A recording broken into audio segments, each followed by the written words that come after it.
आज सुनिए हिंदी और भोजपुरी के प्रतिष्ठित लेखक केशव भारद्वाज जी की लिखी हुई कहानी कल्पवास। मेरी जुबानी। मैं हूँ सीमा सिंह। दहन बाबू की पत्नी रमा देवी की बहुत इच्छा थी एक बार कल्पवास पर जाती। उनके मायके ससुराल में अधिकांश महिलाओं ने महीने भर का कल्पवास कर रखा है। उस कल्पवास के समय का भोगा हुआ जिंदगी, संत महात्माओं के बोल वचन, सत्संग, प्रवचन, लोगों की भीड़, सात्विक जीवन, साधु संत का बड़ा बड़ा टेंट, लोगों का रेला, मोर का पंख, लोहा का हंसिया, लोगों का भीड़ में गुम होना, और फिर उनके परिजनों द्वारा खोजबीन, सरकारी व्यवस्था, हड्डी गलाने वाली ठंड, भीगी लकड़ी, धुआं धुक्कुर में सीझा भोजन, ईंट का चूल्हा, सांझ का हाट बाजार, सब्जी बेचने वालियों के साथ की मोल मोलई, वो मोटरा मोटरी, वो ठगहा स्वामी, वो वस्तुजात की चोरी, इसी तरह की अनेकों घटित कहानियों के बारे में वो कई लोगों के मुंह से सुन चुकी थी। ये सब बात उनकी जिज्ञासा को बढ़ाई जा रही थी। ये लोग तो उनका ठीक था, पर लोग की चिंता थी। पिछले जन्म के अर्जन से अभी का भाग्य अच्छा बीत रहा था, उसी तरह से अब अर्जन करना चाह रही थीं जिससे अगला जन्म भी अच्छा ही रहे। ससुराल के लोग गए हों या मायके के, सबका अनुभव एक जैसा ही था। कल्पवास उनको अपनी तरफ सम्मोहित करता रहा। वो एक दो बार पहले भी अपने मन ही मन जाने की तैयारी की थी, लेकिन ऐन मौका पर कोई ना कोई विघ्न बाधा सामने खड़ा हो गया था। वो अंततोगत्वा नहीं जा सकी थी, मन महसूस कर रह गई थी। तब उनका अपना मर्जी कम चलता था। अब तो अपने आप को सर्वे सर्वा समझती हैं। उस समय में अपने मन को मनाना पड़ा था। कोई वो वैसी वृद्ध थोड़े ना हुई थी। कल्पवास का कौन सा समय भागा जा रहा था। यह भी कहा गया है, जब तक भाग्य में लिखा हुआ नहीं रहेगा ये धर्म कर्म नहीं हो पाता है। अब अपनी सारी जिम्मेदारी से मुक्त हो गई हैं। वैसे तो जीवन भर कुछ ना कुछ लगा ही रहता है। दोनों बेटी अपने अपने ससुराल में रहती हैं। बेटे की अच्छी नौकरी है, 2 वर्ष का पोता है। दिल्ली में बेटा बहू रहते हैं। नाती नतनी और पोता होने के बाद उनका लगने लगा था कि जो अब वो वृद्ध हो रही हैं। वैसे देह दशा से ठीक है, इनको देख के कोई कह नहीं सकता जो इनके पति दहन बाबू नौकरी से रिटायर हो चुके हैं। ये दहन बाबू को उल्हाना भी देती रहती हैं, आप रिटायर हुए हैं, मैं नहीं, ये मन में याद रखिएगा। ये कहा गया है, जो पोता होने के बाद स्वर्ग का रास्ता सीधे खुल जाता है। यही स्वर्ग सुनने पर तो कल्पवास का धुन सवार हुआ था। इस बार सोच ली थी, कुछ हो जाए माघ महीना में प्रयागराज जाएंगी ही। अपने समाज की 1-2 धर्मपरायण बूढ़ी को साथ चलने के लिए कहा भी था। वो सब लोग इसके लिए तैयार नहीं हुई। अंत में हार कर दहन बाबू को कहीं, आप मुझे कल्पवास में जाकर छोड़ दीजिएगा, फिर 1 महीने बाद ले आइएगा। वैसे ये एक तरह से वही बात हुई जैसे कोई पंडित जी को कहे कि सोमवार का दिन देख दो, आपका सोमवार को जाना पहले से तय है, केवल पंडित जी से हाँ कहलवाना है। ऐसे में पंडित जी भी कह देते हैं, हाँ सोमवार दिन की यात्रा का योग अच्छा है, आप यात्रा कर सकते हैं। यहाँ दहन बाबू का कमोबेश वही पंडित जी वाला हालात है। वैसे खुद को इस स्थिति में मानने के लिए वो तैयार नहीं है। घर में उनका अकेला वोट है। उनकी पत्नी तीनों बच्चों का वोट अपने खूंट में हरदम बांटे रहती हैं। जितना जवानी में दहन बाबू अपना निर्णय घर के विषय में चलाए थे, उतना बदला अब पत्नी अपनी मर्जी चलाकर करने लगी है। वैसे दहन भी आसानी से सरेंडर करने वाला जीव नहीं है। ये सुनते ही उन्होंने पूछा था, यह किस लिए? मैंने कई लोगों से आग्रह किया था, कोई भी मेरा साथ देने के लिए तैयार नहीं हुआ। अरे मैं हूँ ना, मैं साथ दूंगा। सकारात्मक जवाब मिलने पर दहन बाबू की पत्नी थोड़ा और जोशा गई थीं। उन्होंने कहा, वो तो मुझे पता है, आप मेरा साथ तो दीजिएगा ही, इसीलिए तो कहा था, लेकिन मैं छोड़ के नहीं आऊँगा। क्यों? डर हो रहा है? आप किसी बहुरूपिया साधु के पीछे पीछे नहीं चली जाएं? धुर जी, अब कहाँ जाएंगे? वहाँ मैं धर्म करने जा रही हूँ, ऐसा नहीं है जो कोई मुझे बहला फुसला लेगा। बात बात में दहन बाबू अपना भी कल्पवास जाने की इच्छा जता दिए थे। अब क्या था, उनकी पत्नी रमा देवी तो खुशी से झूम उठी। सब बेटा बेटी को अपने जाने के बारे में तभी बता दिया था। एक उम्र होने पर हर किसी का स्वभाव बदलता है। दहन बाबू अपने घर में कभी पूजा पाठ भी नहीं किए थे। वो व्यक्ति महीना दिन के लिए कल्पवास करने जा रहे हैं। जो सुना सबको अचरज हुआ। अगले दिन ही इलाहाबाद वाले ट्रेन में रिजर्वेशन का टिकट आने जाने का कटा लिए थे। सामान का सबका लिस्ट बनना शुरू हो गया था। जो बूढ़ी औरतें पहले कल्पवास कर रखी थीं उन सबसे ब्रीफिंग पर ब्रीफिंग रमा देवी ले रही थीं। जाने की तारीख से एक हफ्ता पहले ही सारा ज़रूरत का सामान खरीद लिया गया था। इलाहाबाद में एक सीधा संबंधी तो नहीं, लेकिन जुड़वा तो अवश्य ही कहा जाएगा, वो रहते थे। उनका पता और फ़ोन नंबर सब ले लिए थे। जाने से पहले उनसे एक दिन फ़ोन पर बातचीत भी हो गया था। उनको भी अपना आने के प्रोग्राम के बारे में बता दिए थे। कैसे क्या स्टेशन से गंगा किनारे जाया जा सकता है, कितना भाड़ा लगेगा, कहाँ से कैसे और कितने पैसा में टेंट मिलेगा, किस तरफ वाला टेंट लेना ठीक रहेगा, क्या क्या वस्तुजात साथ लाया जाए, एटीएम कितना दूर है, सब कुछ समझ बूझ लिए थे। रमा देवी को हो रहा था कि अब तो वो सीधा स्वर्ग ही जाएंगी, उसीलिए रास्ता सब बन रहा है। अपने पति के साथ तीर्थ करना किसी किसी के ही भाग्य में लिखा होता है। उनकी परिवार की अधिकतर महिलाएं अकेले ही कल्पवास किया है। गांव की 50 के करीब महिलाएं और साथ में 2-3 पुरुष, बस यही टीम होता था। किसी तरह से सभी ये धार्मिक कार्य करते थे। दहन बाबू के साथ तो वो सुभिस्ता से कल्पवास कर लेंगी। पति साथ रहने पर समाज में भी महत्व रहता है। पीठ पीछे तो लोग कहेंगे ही, देखिए उनका पति कितना ख्याल करता है, अपनी पत्नी की इच्छा पूर्ति के लिए कल्पवासों लेके जा रहे हैं।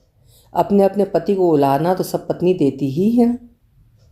जाने के एक दिन पहले सब बेटा बेटी का all the best and happy journey वाला फ़ोन भी रमा देवी को आ गया था। आज नानी दादी वाला खाड़ी में अपने आप को वो असली में समझ रही थी। घर से ट्रेन पकड़ने के लिए निकली तो पूरे पट्टीदार के लोग विदा करने के लिए दरवाजे पर आए हुए थे। ऐसा लग रहा था मानो कोई जंग लड़ने जा रही हूँ। वहाँ खड़े सब लोग कुंभ और कल्पवास के बारे में सुनी सुनाई बातें कह भी रहे थे और डरा भी रहे थे। रमा देवी पर इन सबका एक नए पैसे का असर नहीं पड़ा था। उनको दहन बाबू के अफसर वाला रौब पर भरोसा था। जो काम वो हाथ में ले लेते थे सफलता मिलता ही था। चाहे बच्चों का एडमिशन हो, ट्रेन में यात्रा हो, बेटी सबका कथा वार्ता हो, सब जगह ये गोटी लाल करके ही वापस आते थे। रेलवे स्टेशन पर छोड़ने के लिए एक भतीजा और उसकी पत्नी कार से आई थी। एसी बोगी में रिजर्वेशन था, ज़्यादा भीड़ भाड़ नहीं था। अपना आराम से दोनों पति पत्नी अपने आरक्षित सीट पर बैठ गए। रात के भोजन में घर से लाया हुआ अरबा अरबाइन सात्विक भोजन कर लिए थे। अगले दिन सुबह सुबह गाड़ी जब इलाहाबाद पहुंची तो देखते हैं कि एक युवा उन दोनों की अगवानी के लिए प्लेटफॉर्म पर खड़ा है। ये वही व्यक्ति था जिनके पिता से दहन बाबू की फ़ोन पर बात हो चुकी थी। एक दूसरे को पहचानने में कोई परेशानी नहीं हुई। पहले कभी भेंट हो चुकी थी, कब और कहाँ हुई थी ये याद नहीं आया। वहाँ से वे लोग सीधा संगम गए, जहाँ कल्पवास के लिए पहले से टेंट सब लगा हुआ था। इन लोगों के लिए एक टेंट पहले से देख रखा गया था। उस युवक ने फाइनल इसलिए नहीं किया था कि इन लोगों को कौन सा पसंद होगा, इसकी उसको जानकारी नहीं थी। गंगा किनारे बढ़िया जगह पर टेंट लगा हुआ था। कल्पवास के सारे प्रमुख स्थल वहाँ से नज़दीक ही था। कुछ देर के बाद ही इन सबको व्यवस्थित करने के बाद वो युवक वहाँ से चला गया था। उसके अनुसार कल्पवासी के कुछ काम आ करके वो अपना खाता में धर्म का डेबिट कर रहा था। उसको इस सब काम का पूरा अनुभव था। तीर्थ स्थल वाले शहर में रहने वाले लोग इस मामले में भाग्यशाली होते हैं। पहले भी कई संबंधी और अपेक्षितों का यहाँ व्यवस्था कर चुका था। इस बार भी कल्पवास में और कई लोगों के आने की सूचना थी। उनका भी सारा व्यवस्था का भार इसके कंधे पर ही था। बहुत ही सहज रूप में वो युवक ये सारी बातें जाने से पहले बताया था। कोई डींग हाँकने वाली बात नहीं थी। अच्छे कुलशील के भलमानुस परिवार का वो संस्कारी युवक था। कहीं भी स्थानीय अपने जान पहचान वाले लोगों के रहने पर सब कुछ आसान हो जाता है। अभी अभी प्रत्यक्ष में ये सब घटित होते ही दिख गया था। थोड़ी देर में चूल्हा जलाकर रमा देवी ने चाय बना लिया था। दोनों पति पत्नी आराम से अपना चाय पिए। नए जगह में खाना बन गया तो समझिए सब हो गया। बदली वाला सरकारी नौकरी होने के कारण उन दोनों को इसका अनुभव रहा था। सबसे पहले घर में घुसते देरी वो रसोई घर में ही जाती थी। जिस भी प्रकार का चूल्हा तब रहा हो उसको जला के चाय बनाती ही थी। यहाँ भी उसी तरह से किया। अगले दिन से अपना ये बालू पर की दुनिया का आगाज़ हो गया था। गंगा जी में प्रातः स्नान से दिनचर्या शुरू होता था। दिन भर पूजा पाठ, भजन, खाना बनाना और गप सरक्का में बीत जाता था। अद्भुत अनुभव हो रहा था। कैसे सुबह से शाम हो जाती थी थोड़ा भी पता नहीं चलता। किसी प्रकार का विकार यहाँ मन में नहीं आता था। अब जाके इन्हें अनुभव हुआ था कि तीर्थालु कल्पवास करने यहाँ क्यों आते हैं। दिन हो या रात, चारों तरफ रोशनी ही रोशनी, अलग ही दुनिया थी ये। बिना किसी विशेष सुविधा के रहने पर भी खूब नींद होता था और भूख भी लगती थी। गंगा माई की कृपा सही में अपरंपार थी, उसी तरह उनकी महिमा भी। सूर्यास्त से पहले ही लोग यहाँ पर रात का भोजन कर लेते थे। उसके बाद साधु संत का प्रवचन सभी सुनते थे। कहीं कहीं भंडारा भी लगता था। इन लोगों को अपने पूर्व के संस्कार के कारण लंगर में जा कर के खाना खाना ठीक नहीं लगा करता था। वैसे लंगर में खाने वाले इसको प्रसाद ही कहते थे। ये दोनों लोग अपना खाना खुद ही बनाते और खाते थे। 5-7 दिन वहाँ रहने के बाद ही कई पूर्व परिचित लोगों से उनकी मुलाकात हो गई थी। अब तो वहाँ रहने वाले सभी श्रद्धालुओं की एक दूसरे के टेंट में आवाजाही शुरू हो गई थी। यहाँ कल्पवासियों का नया दुनिया पूरी तरह से बस गया था। कोई 7 दिन के लिए तो कोई 2 सप्ताह के लिए आया था। कोई किसी श्रद्धालु को पहुँचाने के लिए तो कोई उनका हालचाल जानने आया था। सारे लोग अपनी दुनिया में रमे हुए थे। रमा देवी को तो अपने तरफ की कई महिलाओं से भेंट भी हो गई थी।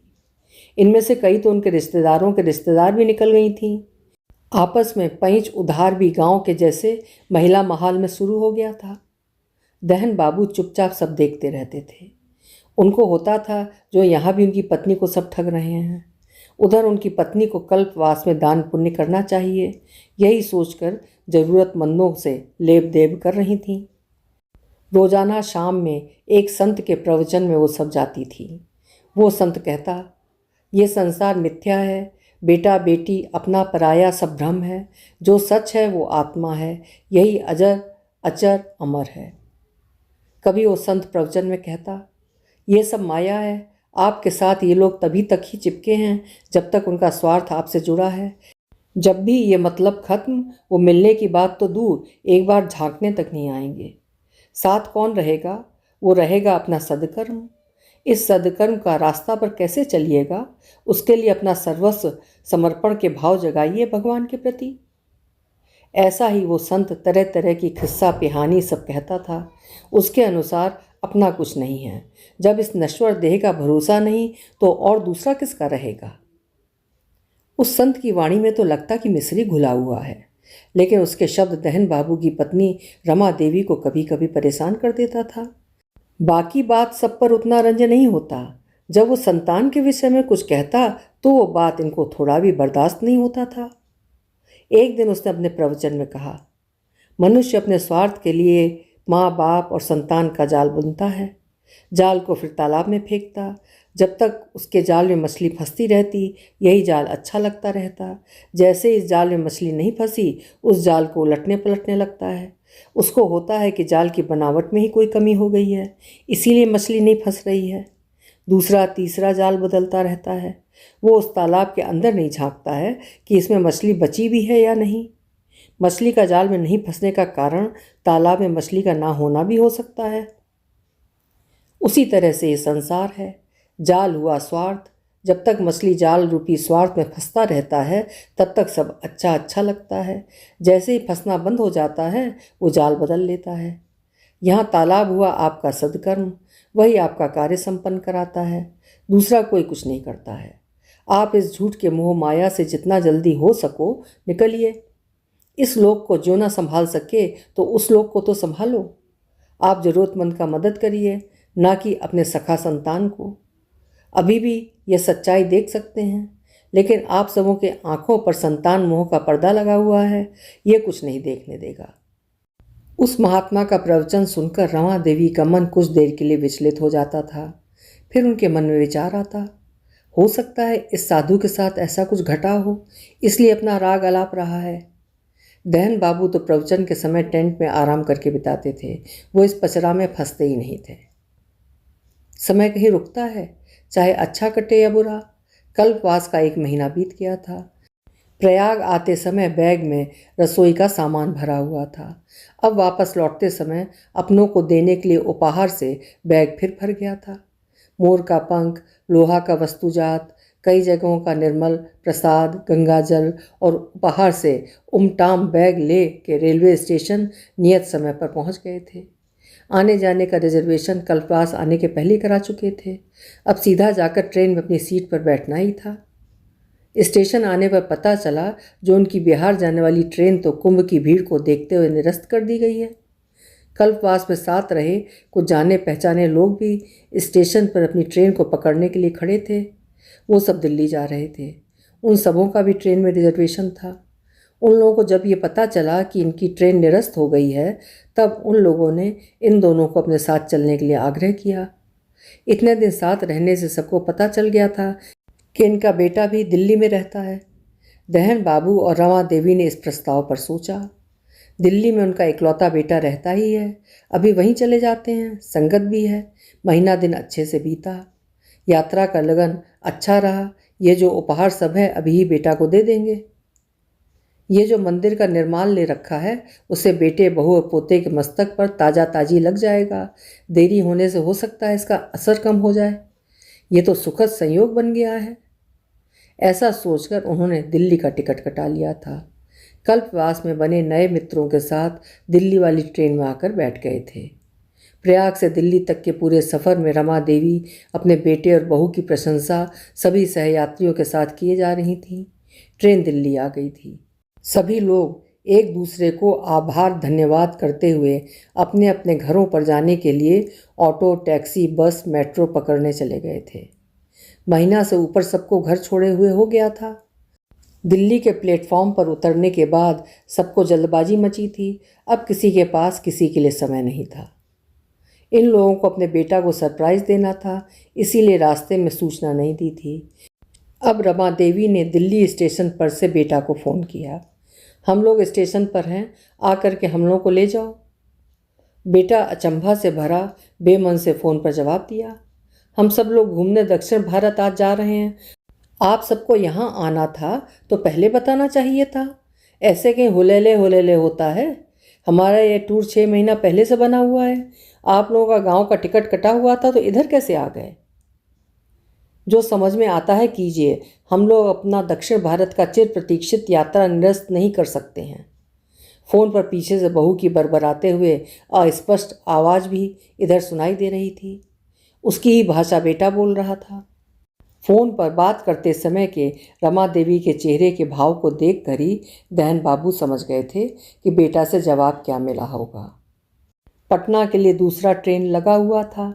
दहन बाबू उस ट्रेन के टीटी के पास गए, अपना परिचय दिया, अपने परिचित 2-4 रेलवे अधिकारी के बारे में उसको बताया। उस टीटी ने पटना का टिकट दोनों लोगों का बना दिया था। टीटी के लिए जो आरक्षित सीट एसी बोगी में था वो नंबर इनको बता दिया। ये दोनों लोग उस सीट पर जाके बैठ गए थे। रमा देवी ने कहा, मुझे आप पर भरोसा था कि रास्ता आप निकालिएगा ही। यहाँ भी गोटी लाल कर ही दिया। अब रमा देवी को साधु के प्रवचन का सारा शब्द याद आ रहा था। अब वो नकली साधु से महात्मा लगने लगा था। वो कहता था, सब स्वार्थ के साथ हैं, संतान भी। कोई किसी के साथ तभी तक है जब तक स्वार्थ पूर्ति हो रहा है। निस्वार्थ वही परम ब्रह्म है। उसी पर यश अपयश, अच्छा बुरा, उचित अनुचित, लाभ हानि सब छोड़ दीजिए और जहाँ जैसे और जब तक रखे खुशी खुशी रहिए। जीवन रेत का टीला है, इस पर ना कोई घमंड और ना कोई भ्रम रखिए। कल्पवास इन दोनों को जीवन का पाठ पढ़ा दिया था। अब मोह माया से अपने को परे समझते हुए गांव को लौट रहे थे। कब तक इस कल्पवास का प्रभाव रहेगा इस बारे में दोनों में कोई नहीं जान रहा था।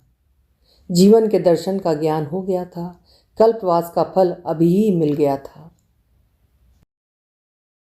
अभी आप सुन रहे थे केशव भारद्वाज जी की लिखी हुई कहानी कल्पवास। उम्मीद है कहानी आपको अच्छी लगी होगी। कल फिर मिलेंगे। आपका समय शुभ हो।